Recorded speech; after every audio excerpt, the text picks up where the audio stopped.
Now, you may believe in God if you want to, but he just doesn't come into the story. Is that, I have the feeling that if that's the that's the story I narrative. have in the Yep. back of my mind, then a lot of people must have roughly that story in the backs of their minds. What's wrong with that? Professor Philip Johnson from across the bay at Berkeley, the law Yes. professor who wrote the very influential book Darwin on Trial in the 1990s, used to tell that story by mode of almost a paraphrase from the biblical text, only it was inverted. Instead of "in the beginning was the word," it was "from eternity past were the particles and the energy.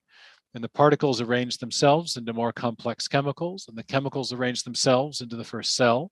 And the first cell evolved by Darwinian processes to produce more and more complex forms of life.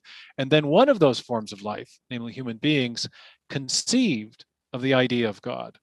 And so in this materialistic narrative, you do have God, but God only is a concept in the mind of man. Remember your Freud.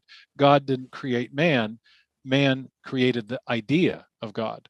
Right. So you have this direct inversion of the theistic worldview. The theistic worldview holds that mind was primary, that God is a conscious agent who brought the universe into existence and shaped it and designed everything that we see.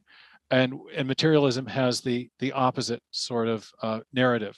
The question is, which of the two narratives better comports with the scientific evidence that we have? And that's why I appreciate the framing that Dawkins brings to the issue. The new atheists are brilliant at framing the key issues.